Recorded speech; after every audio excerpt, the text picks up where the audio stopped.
בשעה 10:22 בדיוק ראינו לראשונה זה 2.5 את פניו של גלעד שליט. עודנו שבוי, אבל בדרכו אל החופש. לוחמי חמאס, קסדות וסרטים ירוקים על ראשיהם, מוסרים אותו לידי אנשי המודיעין המצרי. מאחורי שליט צועד אדם מזוקן. זהו אחמד ג'עברי, המנהיג הצבאי של חמאס בעזה, האיש שהחזיק בשליט.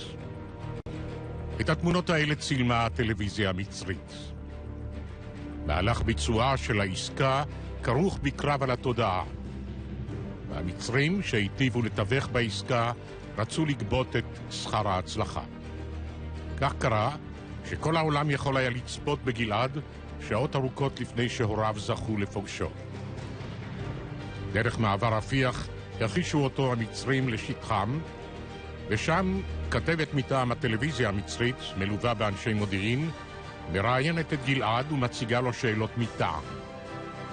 השעה 11 בדיוק.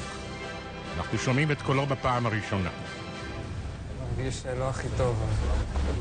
מרגיש כל האירוע, הוא נבוך ומהוסס, אבל שקול. נשמנו לרווחה. 5.5 שנות כלאו לא פגעו בשפיותו. חשבתי ולכנני اعتقدت שאני יכול למצוא את עצמי أنه سوف يأتي اليوم. במצב הזה עוד הרבה שנים. קיבלתי את הידיעה הזאת. تلقيت هذا النبأ לפני כשבוע. قبل أسبوع. אבל הרגשתי את זה בחודש האחרון. وأحسست يومها أنها سوف تكون الفرصة الأخيرة لتحرير. هيت مبسوط لمشهد؟ هل كنت سعيد بهذا الخبر؟ יותר מאושר, אבל חששתי גם ש... בוקר טוב, צבי, מה טוב. נחזור לשעות הבוקר המוקדמות לתחילתו של היום. ועוד משפחת שליט יצאה לתל נוף לחכות לבנם. יצאו מבתי הסוהר עשרות אוטובוסים סגורים ואטומי חלונות לכיוון נקודות המעבר. לכן הפעם, בניגוד לעסקאות קודמות, לא הורשו האסירים הפלסטינים לאותת באצבעותיהם סימני ניצחון. גם זה מאבק על הנרטיב. כל עוד האסירים בשליטתה של ישראל, הם ישבו צייתנים על ספסלי האוטובוסים. חגיגות הניצחון שלהם יתחילו רק בעוברם את הגבול. רוצה להוסיף משהו? מעט אחרי הראיון המגוחך עם המצריה, פוגש גלעד את המתווך הישראלי. אז ניתן האות. גלעד שליט הובל אל המעבר, ובו בזמן עשו האסירים הפלסטינים את הדרך בכיוון ההפוך. תוך דקות הוא עבר לידיים ישראליות, לידי אלוף פיקוד הדרום, טל רוסו, ואנשי מטאו. מעכשיו גם אפשר לגעת בו, לחוש בלחיצת ידו. שלום גלעד, ברוך הבא. שמי איציק, אני הרופא הראשי של צה"ל. גלעד חיוור, חלוש, רזה אף מי שהיה. השיירה יצאה לישראל, ומאחוריה מאות המחבלים ששוחררו בהדרגה לרצועת עזה, למצרים, רמאללה. הם, בריאי בשר, מחייכים, יציבים על רגליהם. רק שלשום הסביר אחד ממנהיגי הפתח, אסיר לשעבר, כי בתי הכלא בישראל גרועים מאושוויץ.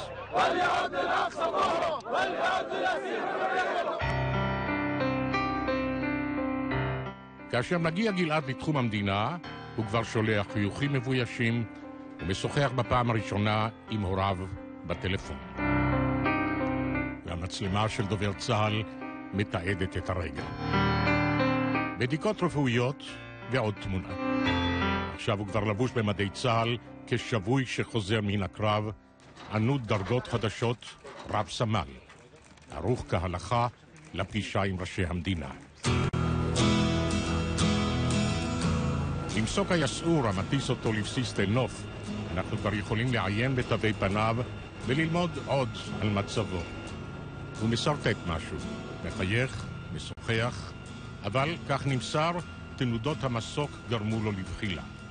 אנחנו 7 דקות לנחיתה, מחזירים את גלעד הביתה. שלום, שובך לשלום, כולנו מתרגשים לקבל את גלעד חזרה הביתה. עם נחיתתו מחכה לו ראש הממשלה. גלעד זוכר להצדיע.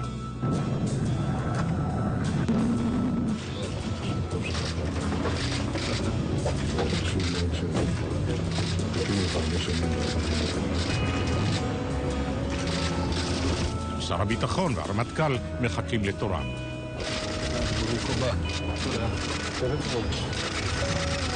גלעד, כל הכבוד לך, תהיה חזק, תהיה בסדר גמור.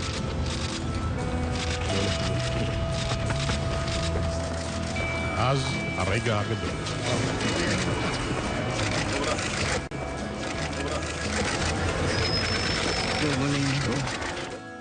אחרי הפגישה עם האב, הרחק מהמצלמות, הייתה גם פגישה עם האם. ושוב, הסוק, הפעם הביתה. הביתה. עם שקיעת החמה הוא מגיע למצפה הילה.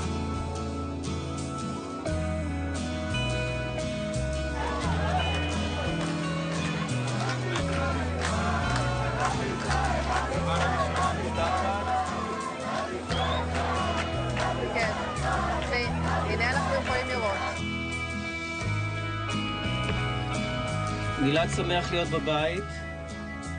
מטבע הדברים קשה לו להיחשף לציבור רחב, להרבה אנשים.